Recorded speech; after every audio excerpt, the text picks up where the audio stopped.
kita mau berangkat ke museumnya. iya betul. OTW. Dadah. Ikutin terus, angkat.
Nah guys, jadi kita udah sampai nih di tempatnya.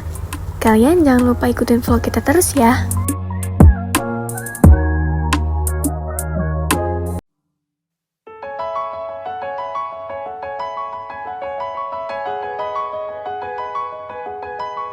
Hai guys. Hai guys. Mana si Bintang? Hilang. Dia mah hilang mulu guys.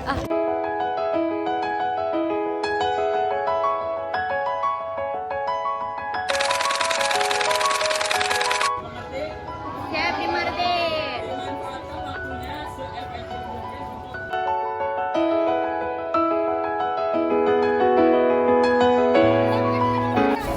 Meriam Kiamuk konon dulu dipergunakan untuk menjaga pelabuhan Karangantu yang berada di Teluk Banten.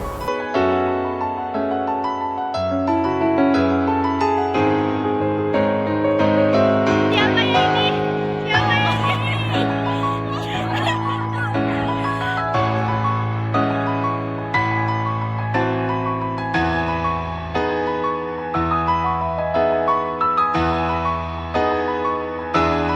Sebelah utara, di mana di bagian sebelah utara keraton ini ada sebuah kanal, di mana kanal ini fungsinya untuk lingkungan keraton Surosoan.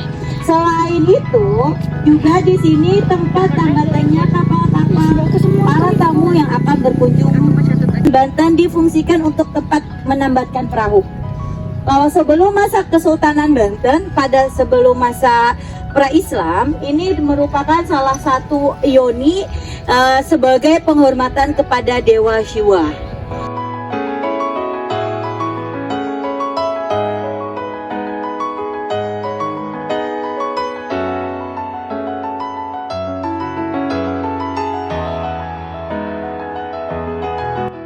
Nah sekarang kita mau masuk ke Keraton Surosowannya nih teman-teman. Ikutin terus ya.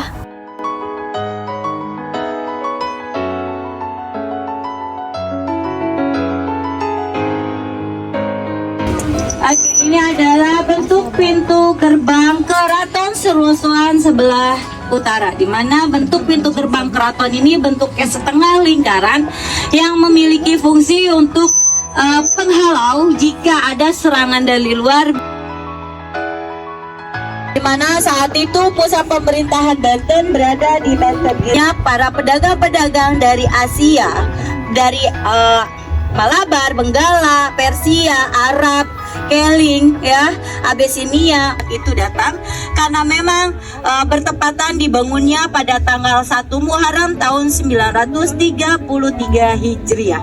Nah, di sini di keraton ini dilengkapi ada beberapa bagian, ada balai kambang, kemudian ada sitinjil, ada ruangan-ruangan atau kamar-kamar, ada kolam, ada sana. Ini bagian dari singgasananya. Kemudian di bagian atasnya ini merupakan bagian kamar-kamar. Kemudian ada juga bagian kamar untuk para prajurit. Kemudian ada kolam. Hah? Apa itu? Astaga, guys. Dek, kamu ngapain?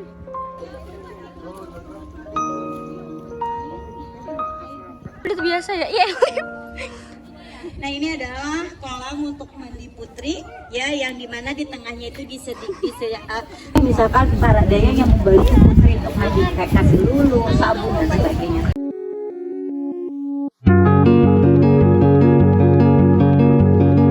Kecil-kecil itu adalah pancuran mas yang airnya mengalir dari Tashikardi.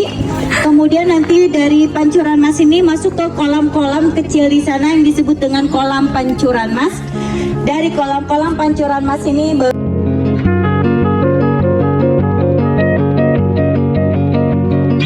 ruangan itu dulu memiliki fungsi berbeda. Ada yang berfungsi untuk tempat beristirahat, ada yang berfungsi untuk tempat penyimpanan.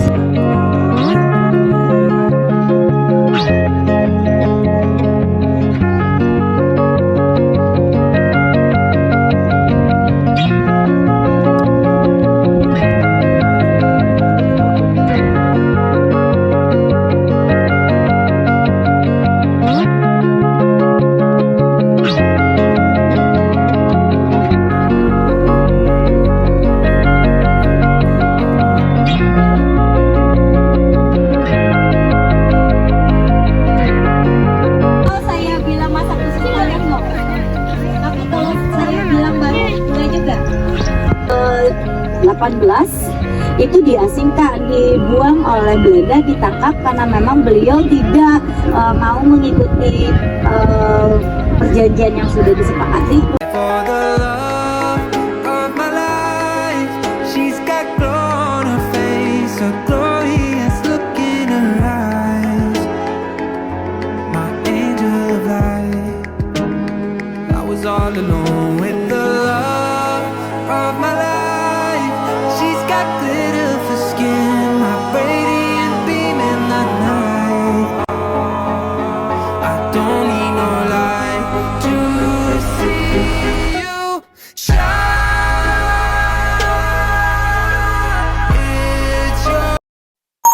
Setelah menjelajahi benteng, kita melanjutkan perjalanan ke Museum Purbakala Banten yang berada tidak jauh dari Benteng Surosowan. Museum ini berfungsi sebagai pusat edukasi dan pelestarian sejarah, menampilkan artefak dari masa prasejarah hingga kejayaan Kesultanan Banten. Museum ini berdiri di atas lahan 10.000 meter persegi dengan bangunan sekitar 778 meter persegi, lalu diresmikan pada 15 Juli 1985 mengusung arsitektur Sunda.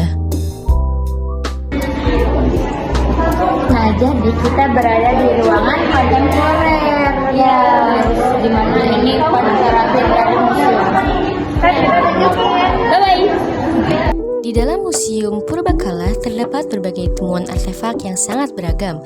Dari bidang arkeologi terdapat fragmen kapal yang menunjukkan aktivitas pelayaran dan perdagangan Banten di masa lalu. Selain itu, ada keramik lokal dan keramik impor dari Cina, Jepang, dan Timur Tengah, serta berbagai jenis gerabah seperti kendi, tempayan, dan wadah tanah liat. Dari bidang numismatik, museum menyimpan berbagai mata uang seperti uang Kesultanan Banten, uang VOC, koin Cina, dan koin Inggris. Hal ini menunjukkan bahwa Banten memiliki hubungan perdagangan internasional yang sangat luas. Kemudian, dari koleksi etnografi terdapat peralatan tenun, pakaian adat, senjata tradisional seperti keris dan tombak, alat kesenian, serta nisan Tionghoa. Koleksi ini mencerminkan keberagaman budaya dan interaksi multikultural di Banten.